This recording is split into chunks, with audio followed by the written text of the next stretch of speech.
আজকে আমরা বানাবো বাঁধাকপির বড়া।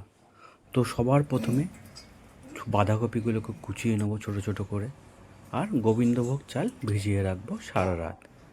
তারপর কুচানো বাঁধাকপিগুলোর মধ্যে একে একে মশলা অ্যাড করে ফেলবো। তো সবার আগে অ্যাড করব হলুদ, তারপর স্বাদ মতন লবণ বা নুন, যেটা আপনারা বলেন।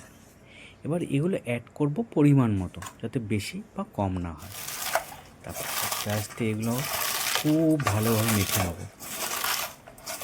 এনশিওর করবেন যাতে ভালোভাবে মাখা হয়। এরপর ভেজানো গোবিন্দভোগ চালটা ব্লেন্ডারে ভালো করে মিক্স করে নেব। আপনারা যদি বাটতে পারেন তাতেও অসুবিধা নেই, সেটাতেও চলবে। এবারে ব্লেন্ডারে মিহি করে যে বানানো হবে গোবিন্দভোগ চালটা, সেই চালটা অ্যাড করে দেবো আমাদের মিশ্রণে। এর মধ্যে ময়দা আমরা অ্যাড করে দেবো পরিমাণ মতন, এটা বুঝে অ্যাড করবেন।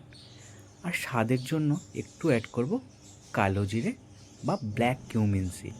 অ্যাড করলাম চিনি। স্বাদ মতো একটু চিনিও অ্যাড করবেন, তাহলে ফ্লেভারটা আরও এনহ্যান্স করে। এরপরে ভালো করে মাখিয়ে নেবেন যাতে মিশ্রণটা তৈরি হয়। এটা একটা ব্যাটারের মতো না হলেও ভালো করে মিক্স করবেন, যাতে একটু আঠালো টাইপের থাকে, এবং সেটাকে ঢাকা দিয়ে কিছুক্ষণ রাখার পর আবার একটু মেখে সেটাকে কড়াইয়ে গরম তেল নিয়ে একে একে ছোটো ছোটো করে ছেড়ে ভেজে নেব।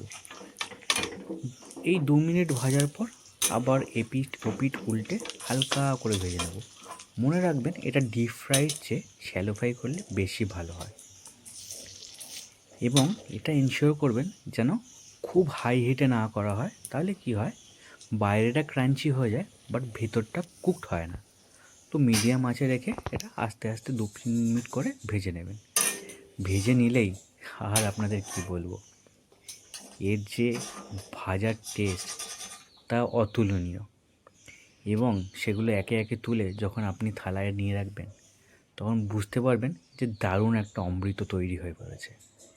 এবং আপনাদের জোর কদমে আমি বলতে পারি, এই অমৃতটাকে ভাত, তার সাথে একটু ঘি আর নুন মাখিয়ে এবার খেয়ে দেখবেন, তারপর আমাকে বলবেন মায়ের হাতের রান্না।